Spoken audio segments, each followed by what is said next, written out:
All right, so now we're going to get started on some more grilling favorites. You know, today I thought to myself, why don't I do some grilling of vegetables? I know I'm such a steak connoisseur, and we will be doing steak today. We're going to be doing the ribeye and New York strip on there with a little bit of a different dry rub. We're also going to put a little bit of a sun-dried tomato spread on top just as the steak is about 3 minutes from cooking. But to get started right now, let's talk about some ingredients that we got with vegetables. We have a bunch of vegetables that I sliced up ahead of time, but I want to talk to you about the way of cutting them, the proper way of cutting them, because if you cut them too thin, they burn, and if you cut them too thick, they never cook. I love you. If you don't season them right, they get charred and dry. We got a couple of things going on here today. Now, what we're going to first do is take a zucchini. Yellow squash, green zucchini, you always want to cut them on a bias. And what you're basically doing is cutting them about a ½ inch thick. And the reason for the bias is so you can pick them up easily with a tong on the grill itself. Now, I'll just do a couple so you kind of see where we're going. Again, cut another one down here. And it's a real simple process. These are great on the grill. These are great as a grilled vegetable. Once you actually grill them, they have a really nice, crispy yet tender kind of bite to them. I think you're going to enjoy them. Next, we have the red pepper. The red pepper is always a pain in the neck to cut as opposed to the green pepper, because you always get a green pepper that has like an even 4 sides. The red really never has that. So on the pepper, I like to just go right down like this. Now, if you want to get like really crazy, you could take the membrane out a little bit over here and just slide your knife through, and then you really have just the pepper here. And of course, this is all has to be seasoned. Now, the red pepper takes a little bit more time. The red pepper, you got to kind of find your angle. So what I always do is just cut the top off like this. Take all the seeds out. Give it a little pat. And this you can, hold on, use for rice pilaf or what have you. And then on this one, what you want to do is just cut. Usually get a 3 side out of this one. Okay? And you'll get 3 sides because it's like comes in like a cone shaped. And then you have your eggplant here. An eggplant is really one of those vegetables that you might want to put a little salt on first, just to get some of the moisture out of it. But I like to cut my eggplant about that thick. And you don't want to over oil the eggplant because obviously then it gets too soggy on the grill. And your grill should always be very hot. And then we have our onions, which I don't feel like crying to you today, so we've cut them ahead of time. And we have some tomatoes on there too. But I mean, we're going to do a couple of things with some figs too. We got some beautiful black mission figs all the way from California. So let's get our grilled vegetables here. Let's get our bowl. You definitely need a bowl. So we'll take a tossing bowl, that we'll call it.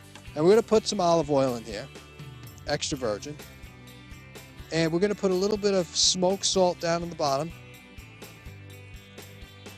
and then we're going to add just a mixture of some dried herbs that I got, some dill, etc. And we're just going to put a couple of vegetables in here. We're not going to do the whole thing.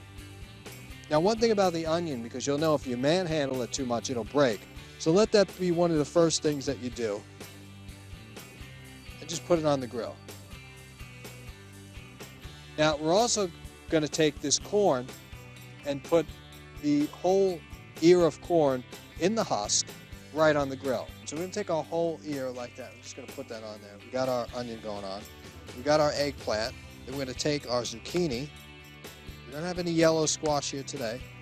All right, and we're just going to take some peppers. We have some yellow peppers, some green peppers, and of course now we have our red. And it's all about the colors. It's all about the flavors. Now the tomato, you don't want to be tossing around in there and getting the seeds all broken up. So we'll just start with this first and just give this a toss. Next, you're really going to start to see the herbs and the dill adhere to the vegetable with the oil. And it's very important to season your vegetables. And then the next most important thing is your cook time on them. So let's throw these down and dirty.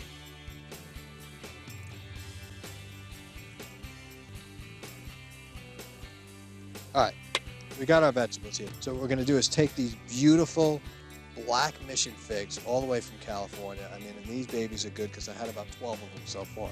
And you may not be accustomed to grilling figs, but these are great. They're even better with mascarpone cheese. And if I had some time, I might take some of this great bacon, wrap it around the fig, and put it in the oven. So There's a lot of things you can do, even the truffle honey, taking truffle honey and putting it over as well. So we're just going to take another black mission fig. All right, then we'll take our black mission figs, try to make some room here. Actually, turn around our ear of corn, you can see it getting nice grill marks already. And we're going to put our figs cut side down. Now, figs are really good when they're warm. If you notice, there's a lot of really good appetizers. It's usually mascarpone cheese and figs that really go hand in hand. Now, finally, our tomatoes. Now, our tomatoes have to go right on the grill. What you don't want to do is mix them in a bowl, toss them around like I just did with the vegetables. You want to just take your tomato, put it down, season it a little bit, put some olive oil on a spoon,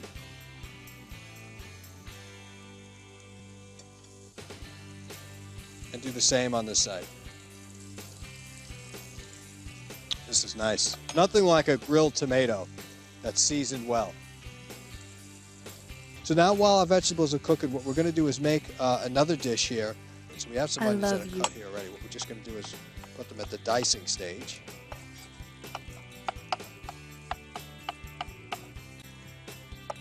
And we're going to add them right in this pan with a little bit of oil.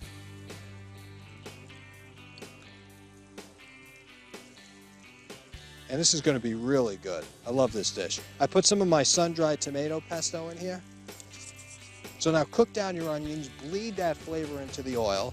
And I'm smelling these vegetables already. They're almost saying, turn me, turn me. So that's what we're going to do. Walk over here and turn our eggplant. You notice you got some really nice grill flavor on this eggplant now. And you're going to get some nice grill flavor marks on all of the stuff. So let's start turning these things over. Because again, with vegetables, you do not want to overcook them. Okay, so now we're going to continue to turn over all of this. Turn over this tomato we got. Now our figs should be done. So here's what we do with the figs. We take a plate. Put a hole. I like when the goat cheese is nice and warm. I could just squeeze it out.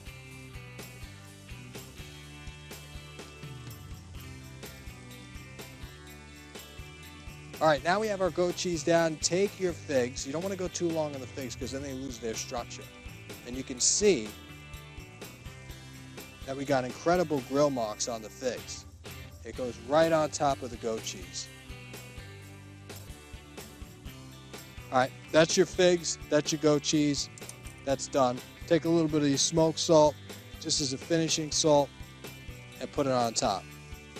All right, now we're going to take our grilled vegetables off because we don't want to go too long on this. So we have our onion, which is ready, and we have our tomato, our peppers. And now we take a look at our corn. Look at the nice grill marks we're getting on this corn. It may take a while, but we'll get to it. And we're going to take our mushrooms and slice them up and put them right into the oil. And when I tell you, this is really just a great accompaniment to just about whatever you're doing. All right, that's about all we need. When you put the sun-dried tomato in, this really is, now it's really complements the beef because now you have that acid and it cuts right through the proteins there. Really good flavor. All right, eggplant's ready to go. Put that right back down there. Now, I talked about I have a dry herbed situation here where we're going to put, we have some fresh thyme, some oregano, dehydrated onion, dehydrated garlic. I don't really get into any dried spices unless it's usually like a rub on beef. And we'll put a little bit of smoked salt. Just put some oil. And you want to flip the steak over. Wow, that rub is insane. It really is. Put some more seasoning on there. And that smoked salt. And be sure to oil your steak so that it doesn't burn your dry seasoning on there, because that's what will happen. You'll put a dry seasoning on there and it'll hit that hot surface and then end up burning, being like charred and disgusting. It'll work against you totally. I even recommend you taking your dry herbs and just soaking them in olive oil just for 5 minutes I'm putting that on the steak. And just with a spoon, make sure you distribute the herbs and everything and move it around the plate. Make sure you get the sides, the fat, and then go right down the steak.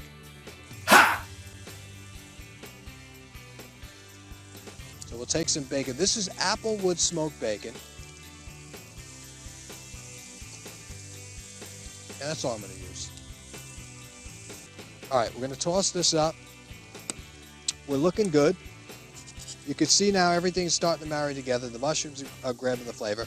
You know, with mushrooms, you have to be careful. Like when you're putting them in a pan and you're cooking them, you want to be sure that dishes like this where you're adding sauce, you're taking your mushrooms and you're putting it directly into the oil.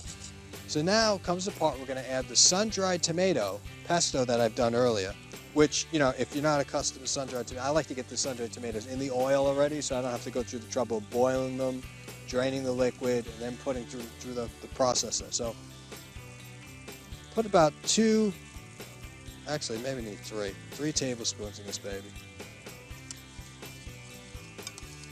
Wow, man, you could smell this already. All right, now remember when you're turning your steak over, you don't want to crisscross the one side yet. You want to turn the side over and get them even parallel marks before you do the whole crisscrossing thing. Take our bacon. This, you know, the dill, the dried dill that we put in here, really, I mean, you know you're grilling good and it's seasoned good because when the vapors, actually, you breathe the vapors and you can taste them. Yeah. And it's funny with cooking, right? I mean, you would think that you have to cut off a piece of meat to taste it, but you could also taste the aroma, the smoke. There was aromatic cold bouillons that are used in the restaurant to give enhanced flavors and everything like that to the food. I love you. And the same thing happens with grilling. If you season your food, you could smell it, you know, and kind of get an idea of the seasoning capacity besides, you know, just breaking off a piece, tasting it, and say, okay, I need a little bit of this, a little bit of that. Even though this bacon was smoked, I'm still going to add it with a little bit of this smoked alderwood salt. We're going to take our bacon off, because we got enough flavor on this bacon, and it is fully cooked, but it's going to continue to cook in there.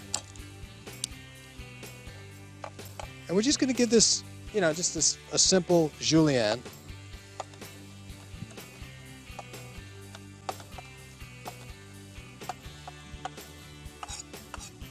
And we want chunks of bacon in there, and we're going to throw them right in the sauce.